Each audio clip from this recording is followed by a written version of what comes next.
What's up, family? Welcome to another episode of All Faith, No Fear, where we know that fear keeps you in bondage, but faith pushes you to your destiny.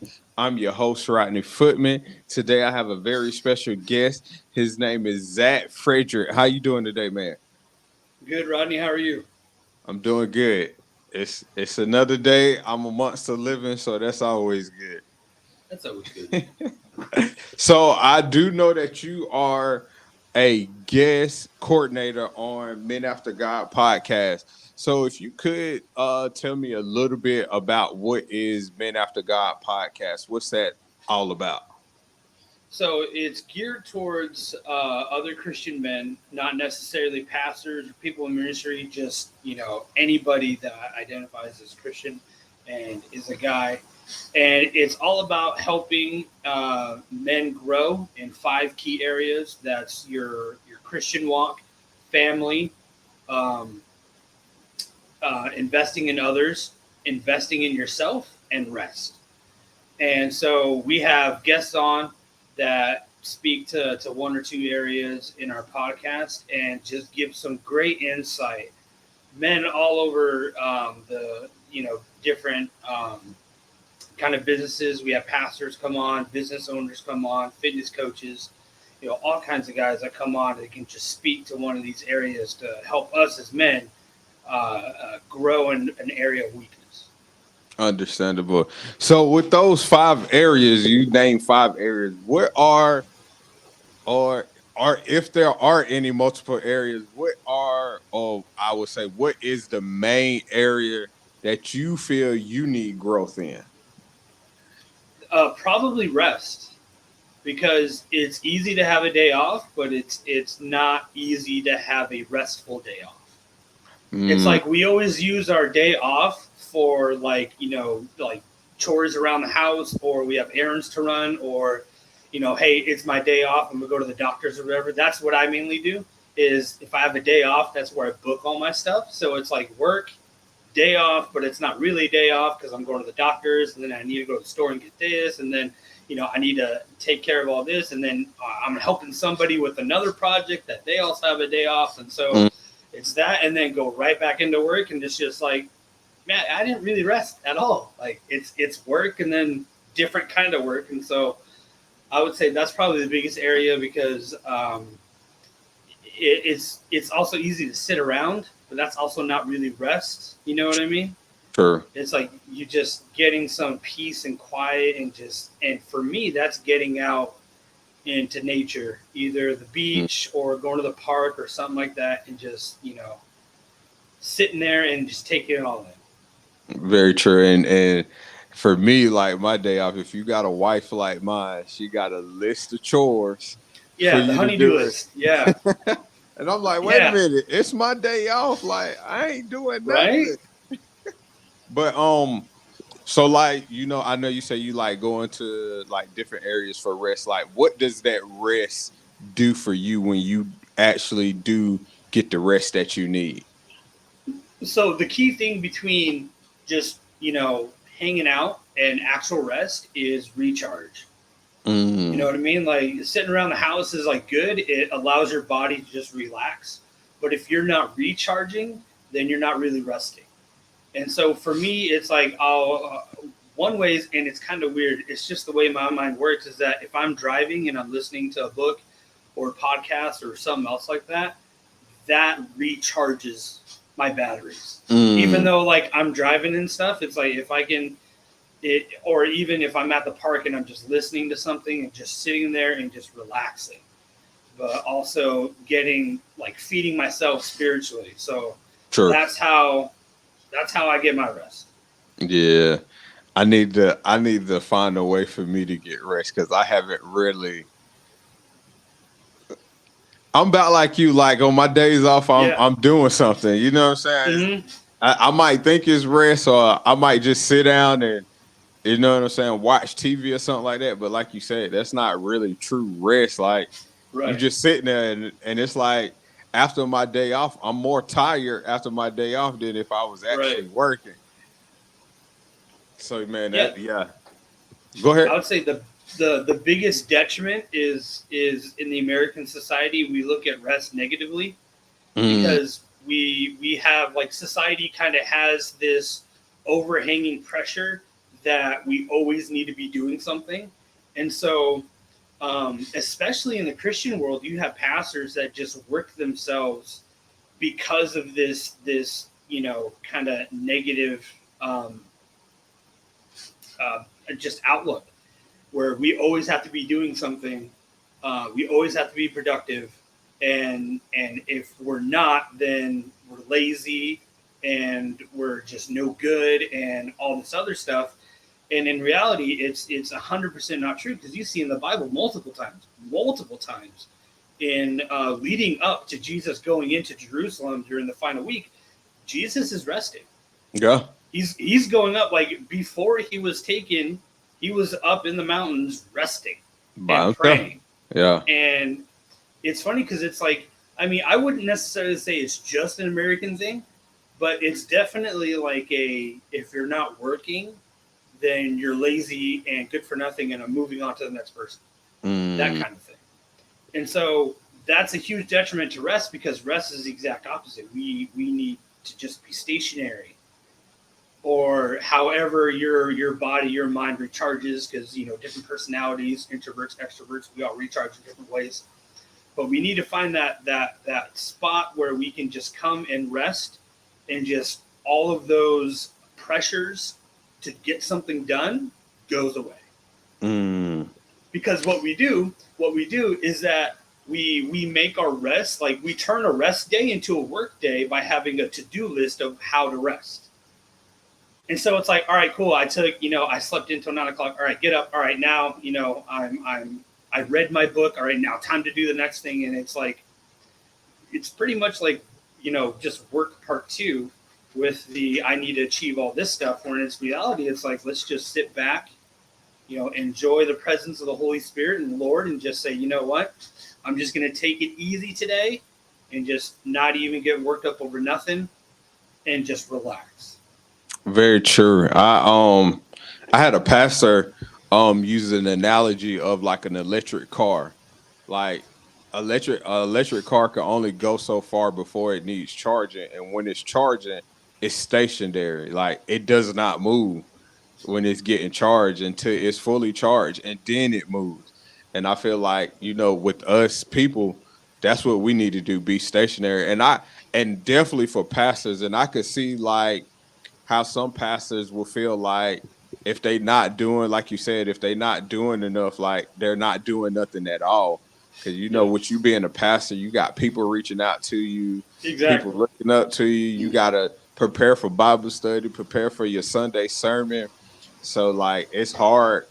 I would say I'm not a pastor, but it looks like it'll be pretty hard for them to get rest with all they have going on. Right. And yeah.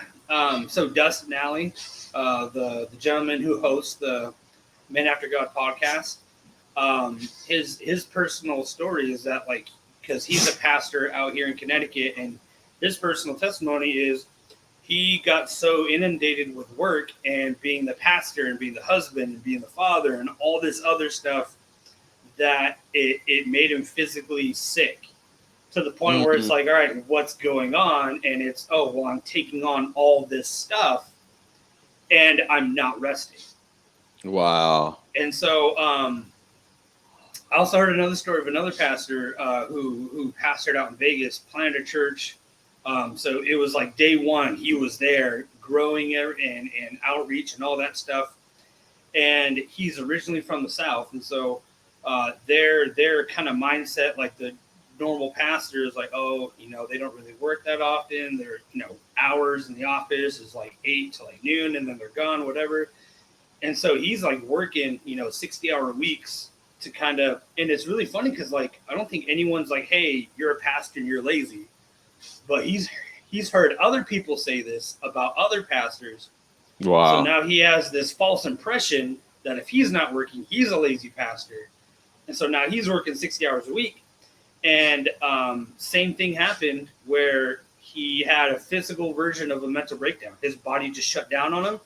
Goes to Mm, the doctor, is like, hey, what's going on? It's like, well, you're working too much. You're not resting enough. And so if we don't rest and we just kind of keep putting it off, like, oh, I'll do it after I do this, or I'll, let me go visit this one family real quick and then I'll come back. And it's just, your body's going to get to the point where it shuts down and then you're completely useless. And in the most, I'm not trying to say, all right, you're done, but it's kind of hard to pastor from the hospital bed. Very true. You know what I mean? And I feel like I feel like most pastors have that mentality that they got to put the people before themselves. Right. And so that's why they do so much for the people, but yet neglect themselves and what they have to take care of with their own self. So yeah, that's good. Yeah. That's good. I Yeah. never thought about it that way. Yeah, like my wife and I went to Bible college, and leadership kind of instilled the same thing in us, where it's like, you just got to work. The family calls you 2 a.m, you got to be there and all that stuff. And we moved out here to Connecticut, and it's the opposite. It's like, you got to take care of you first, because Paul even says it, that you got to take care. I think it's in first or Second Corinthians. I can't remember the exact chapter and verse. But it's take care of you so you can take care of others. Yeah. And I'm like, and the greatest illustration I've ever heard of that is whenever you go on an airplane, they always give you the safety briefing. True. And they always tell you that if the oxygen masks come down, put it on you first and then assist somebody else. Because if you don't have your oxygen mask on, you're not breathing, how are you going to help other people? And so I was like, man, if I'm not resting, if I'm not, ready to go, like, how am I supposed to help other people? Wow. And that goes all across the board. That's not even just pastoring. That's just everything that you do is like all across the board. You need to get that good quality rest. It's almost like you have to be intimate with God as well. Like, a lot of people could pick up their Bible and just read a scripture, but are you really being intimate, or your prayer time? Are you really being intimate with God? Because it's not about how you do it and what you do. It's about your heart posture and doing something. So yeah, exactly. That's good. So, with all that being said, like this podcast called All Faith, No Fears, with 2023, everything that has happened, we're in the 8th month and all that type of stuff. What fears have you overcame in 2023, or what are some fears that you have to work on to overcome? So my wife and I just welcomed in our first kid in December, and Congratulations. Thank you. She came in 2 weeks early, and so I was a little bit nervous. Everything happened so quick; it was crazy. So, we go in on a Tuesday for a weekly checkup.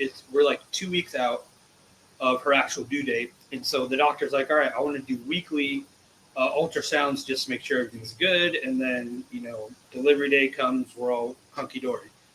And so we go in on a Tuesday, normal thing. We're not expecting anything. All of a sudden, the doctor's like, "All right, we did the ultrasound. We see some concerning levels with the heart rate and everything. We're gonna take some blood tests, and then we'll go from there."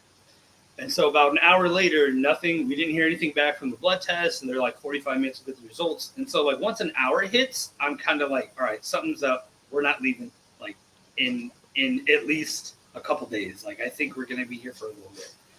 And so nurse comes in and says that the heart rate, my wife's heart rate, the baby's heart rate, blood pressure, and all that stuff is a little bit higher than where we want it to be. She's at extreme risk for preeclampsia. And I'm like, I have no idea what that is. And then the nurse is like, it's bad. And I'm like, all right, then what are we doing? And she's like, well, we're going to move you over to one of the birthing rooms, and then we're going to get started on a birthing plan. And I'm like, oh, this is going by very fast. Wow. And so we go over into the room, and then the doc is like, all right, so we're going to give, your wife's going to get the meds to start the inducing and to get baby here. We're going to deliver this week. And I'm like, well, we're delivering this week? Like, she's 2 weeks out, 2.5 weeks or whatever. And she's like, yeah, well, we just got to do this now. And so I'm like, all right, cool. Let's go ahead and do this. And so we were there for probably about 4 days. Mm. And it's crazy because nothing went normally like I thought it was going to. Although this is my first kid, so what is normal compared to no experience? Yeah. So on Thursday, um, the nurses come in, and brother, my heart drops. Okay, if you're in the medical profession, you're listening to this, please don't ever do this. So they have the monitors all over my wife's belly, keeping track of the baby. Nurse comes in, is like, all right, I can't find the baby, and I'm like, wait, what do you mean you can't find the baby? And she's like, oh, she's just moving around and just being real organ. I'm like, you had a very poor choice of words right there. You just gave me a heart attack. It's a good thing I'm in the hospital because you could just reel me in down the hallway into one of their rooms. Yeah, that's something to hear. Yeah, What you mean you can't find the belly? Shouldn't it be in there? yeah, yeah. And so she's like, yeah, she's just wiggling around, and then she finds her, and she's like, huh, and then walks out, and then brings in the doctor, and the doctor comes in, is like, okay, cool, we're gonna have to do emergency C-section, and I'm like, whoa, what happened? So what happened is that they already started the induction meds, and our little gymnast decided to go from head down to head up. Mm. And then I'm like, well, can't we just wait until she flips? And it's like, well, your wife is already dilated, the induction methods have already started, we can't wait. And so I'm like, oh, okay, so what's the next step? It's like, we're going and doing it now. And I'm like, whoa, no prep time, no nothing, just go wheel in the room. Like, yeah, we got to do this now. And so I had to wait for a few minutes while they got everything ready, and then they let me in the room. And it honestly went from just another Tuesday to my daughter was born 2 days later. Mm. And it was the craziest thing because first time dad, I've never experienced any of this. Most of my friends who have kids have had them normally, and if it was a C-section, it was more along the lines of like, we're planning it, so just a heads up. But man, so many emotions, so many thoughts going through my head. Just those 3 days were wild.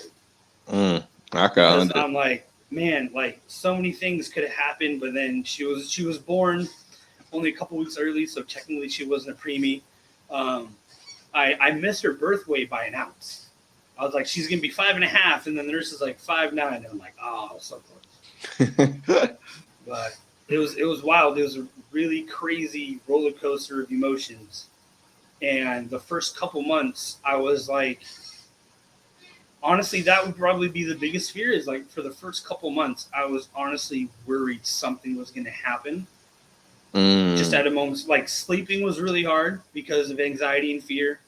That and it was a range of things. It was things that were in my control and things that were out of my control.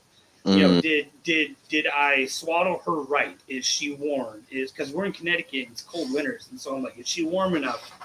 Is it too tight? Can she still breathe? Is it this? Like, is it too loose? Can she swallow out of it? And then the blankets cover her, and then something bad happened. And then I'm like, it was funny because my wife kind of had a little bit of it too. And so she would be staring at the bassinet, and I'm like, what's wrong? Like, I almost got like a little panic attack. Like, what's wrong? And she's like, oh, I just wanted to make sure she was breathing. I'm like, all right, good. Wow. And then honestly, the transition from, because she's 7 months now, and so the transition from sleeping in our room to sleeping in her room was kind of another restless couple nights because I can't just, hop on the other side of the bed, and if she's crying, attend to her. It's like, I gotta go, and I gotta go, and I gotta make sure that whatever's going on, she's just hungry, because if she's in trouble, seconds could be crucial and all this. And this is all the stuff that just plays in my mind. And like, as a first time dad, I get it. It's kind of normal, but also I kind of let the flesh and just some of those irrational fears take over sometimes. Mm. And most of the time, talking to other dads and even to other moms in the church really relieves a lot of my fears. Because either A, they're going to resonate and be like, yeah, I had that same thing. Or B, it's going to be like hey, this is totally normal. Don't worry about it. It's not that, they're more likely to have this happen than for that to happen. I'm like, all right, okay, good. Sure. Now I can rest easy. A little relief right there. Yeah. Well, I can say me and my wife don't have any kids yet. we working, but just to hear what you went through, man, I can only imagine like Yeah. the range of emotions just Hmm. up and down, like for 3 4 days straight, up and down, up and down, up and down. Especially when she said she couldn't find a baby. I Oh like my you said, goodness. Yeah. man, I'd have been like put me in the hospital bed, the crazy house, something, because this ain't right. What you mean you can't Right. find a Yeah. baby? But The worst part, you know what the worst part was? It was 6 o'clock in the morning, so I was still sleeping because I'm expecting nothing. Like we usually get up like 8 o'clock, so I'm expecting let's just sleep in the night. And, whatever happens, happens. She says that I'm semi awake. As soon as she said that, I was like, all right, what's going on? You can't find the baby. What do you mean you can't find the baby? And so it was like not prepared at all. I was in dreamland. mm, so from then to now, how have things changed? Or are I'm you? more. I'm letting God have those feelings. Mm, Because I'm like, Lord, this is what I'm worried about. I know maybe I'm overreacting, maybe I'm worrying about it too much, but this is like a legitimate fear that I have. Lord, just help me. Just give me that peace and that comfort that you've given us the Holy Spirit to give us. And so it's a lot of prayer, a lot of giving over anxiety and fears, and it's also a lot of talking to other experienced mom and dads. And then even some of my friends have kids that are around ours, like a month or two or something like that. And so I'll go to them and I'll be like, hey, did your kid ever do this? Did they ever have trouble like kind of sitting up by themselves and all this? And so it's talking to other people is really one of the bigger um, relievers because in my mind I could be like this is what I expect to be normal, but mm, then in reality it's like yeah that's a little bit too far. Like she's only 7 months, she's not supposed to be up and walking by herself yet. And so I ask other parents, I'm like, hey, when like kind of normal timeline, like year and a half whatever for this, and then 10 months for that, and I'm like, all right, good. So she's good, and just all the anxieties are gone. Talking to other people really helps, but it's the giving over of the fears and the anxiety and being like, Lord, this has been on my heart. You know my heart. You knew I was thinking this before I even decided to come up to you and talk to you about it. true. And, and He's the creator, so He Yeah, knows how to deal with it. definitely. And it's a couple of things you said. Like the first thing I like when you say you talk to other moms and dad, because I feel like I always talk about community. Like you need a community of people that can help you, that done been through those experiences and done been that way they can help you, give you a little bit more guidance and give you a little bit more assurance that everything is going to be all right. And then the next thing you said was about letting it go, letting God handle those feelings. And what I think about is, a lot of people always say to let go and let God, but it's different when you're talking about your child. You Yeah, know, it's different when you talk about a child, a spouse, or a loved one. Like that's the one thing you really want to like just hold on to and make sure everything is good and everything is all right. Like so for that, like does does that still bother you a little bit? You know what I'm saying? Not to have I know God gives you the insurance, but do you still have in your mind like, oh, something's gonna go wrong if I'm not there? kind of, sort of. And it's mainly developmental stuff now. It's not like she's been sleeping in her crib for about a month or two. So we have the baby monitor just to check on her to make sure that she's still breathing and all that stuff. Um, she's so it was really funny. She went like the way we treated her went from first kid to second kid so fast. Meaning when we first brought her home, she was the most fragile thing in the world, and like just hovering over her, making sure she's okay. To like when she was probably about like 4 or 5 months, like she would kind of like bonk her head, and then I'd look at her and like you're all right, you're good, and she would just give me a big old smile, and I'm like yeah you're good, you got it. Sure. Um, and so like now like some of that stuff because she's starting to learn how to sit up by herself. So if she falls over and like kind of and it looks a little, face first is most of the time what she does, but she's fine. Like I have seen her like fall over and get back up so many times and start kind of rolling around to know that she's fine. I don't have to worry about that. It's more the developmental stuff. Like, is she on track? Is she hitting her where she's supposed to be at in weight? Is she, growing enough? Are we feeding her enough? Are we feeding her the right stuff? And we're trying to feed, like, we started feeding her fruits and stuff, and then the little bottles of baby food and all that stuff. But it's again, I get wrapped up in it, and I just got to remember that, like, yeah, dude, like it's your child, and you're taking care of them the way that they're supposed to be. Like, they're getting the food that, we have the doctor checkup. She gives me a list of, like, where she should be at or things that she needs, and we start doing those things. And so it's for me, because, like, I'm somewhat of a perfectionist, and so I'm like, all right, if you're not sitting up by like the second or third try, like, something's wrong. And then it's like, no, like, it takes months. It's gonna take a while. It might take a few weeks, a few months, or whatever. But it's something that I'm still trying to more easily. First reaction is, God, here's this anxiety. Here, like, I'm giving it to you. Instead of, all right, we got to figure this out, because typical guy, we always try to figure out a solution to the problem. We don't just let the problem be a problem. There's always a solution. And so it's like, oh man, she doesn't like this food. Like, what's wrong? Is she, is she old enough to be eating this? Is this too big? Is she gonna choke? It's like, no, dude, she's a baby. Like, she just doesn't like the taste of green beans. Like, give her watermelon or whatever, So, yeah, that's true. So even in this journey, where do you feel like God has you, or is trying to teach you and show you in all of this that you're going through? A lot of trust, a lot of backup. I got this, because so we moved from California out to Connecticut to church plant. And Wow. So, yeah, and so it was crazy, because we went to, like, because we're with Send Network, part of the Southern Baptist Convention. It's their church planting arm. And so we went to, like, an assessment to go through the process of church planting. And so we went all the way out to Arizona at family, so we could save money, a hotel, just stay with family.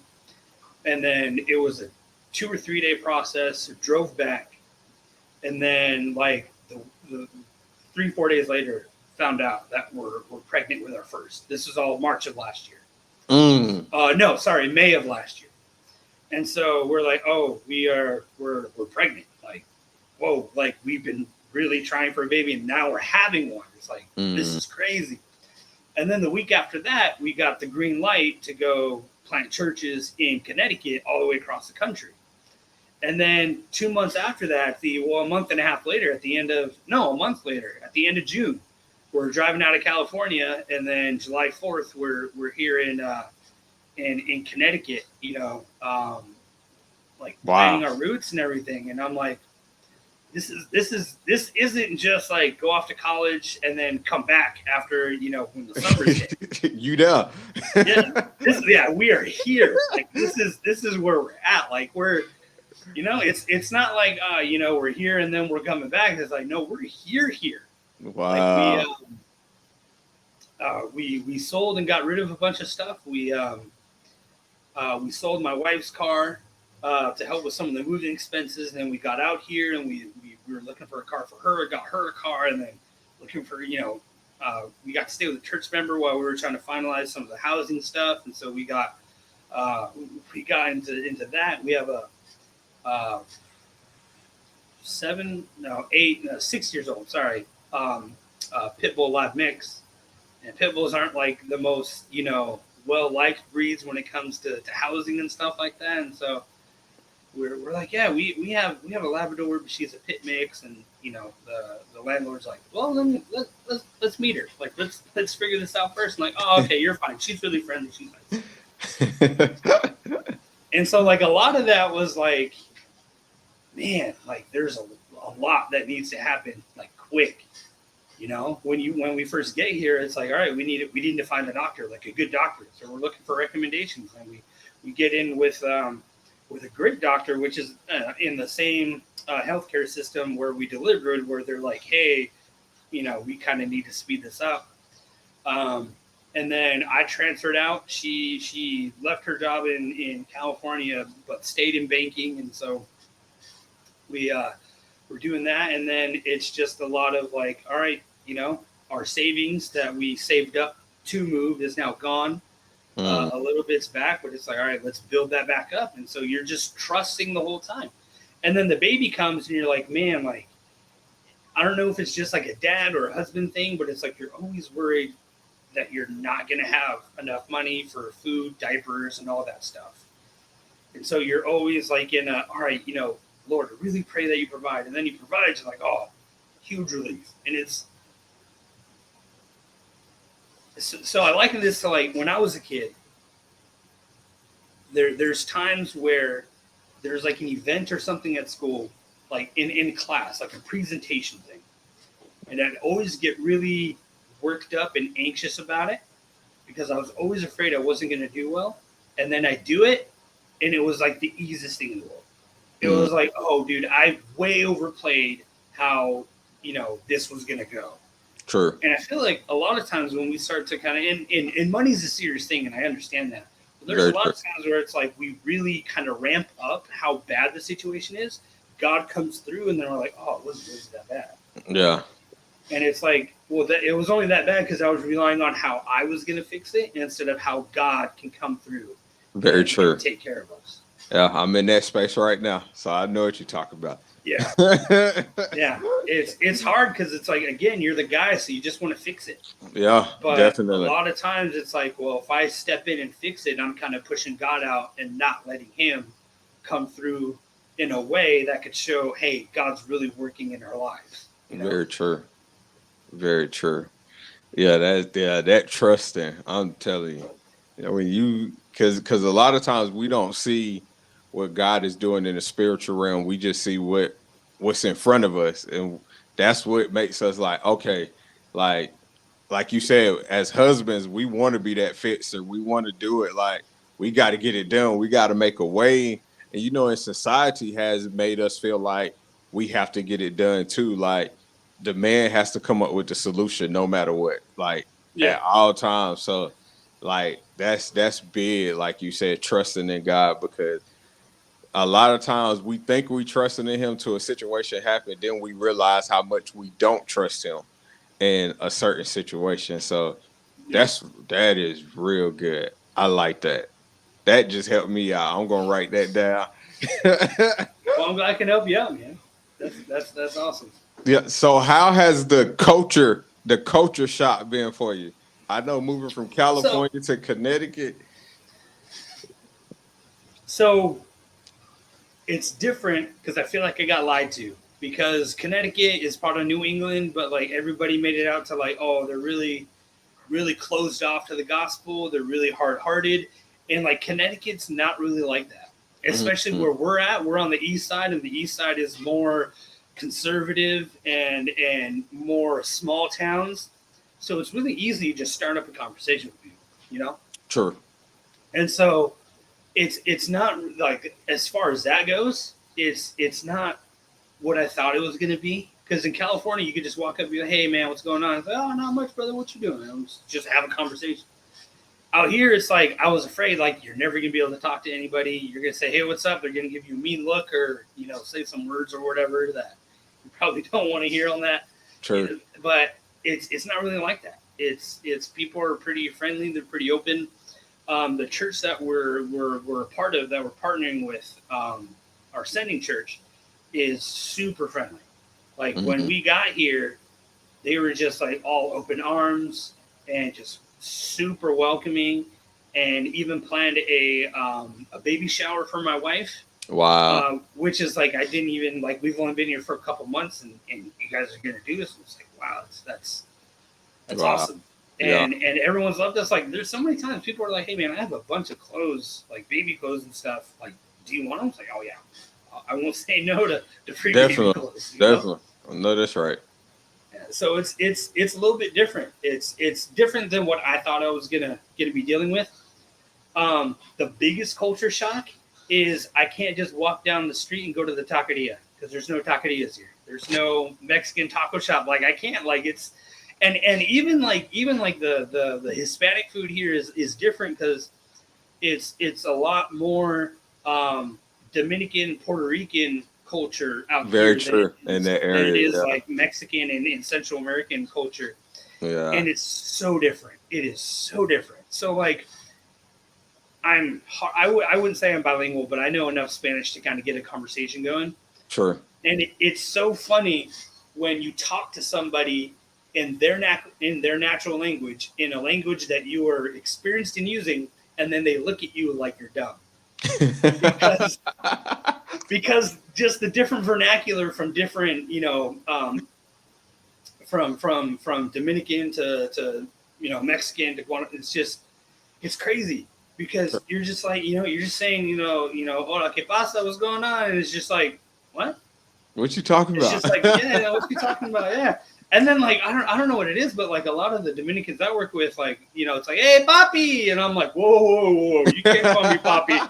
My wife can call me papi, but it's like because in the Mexican culture that's what it is. That's When what it's it like, hey is. papi, Yeah. it's like, hey bro, and I'm like, all right, cool, I got you. Like, Yeah. it makes Like, sense. Makes sense. like, nah, I'm not too comfortable with that yet. But Yeah. okay, if that's your case. Right.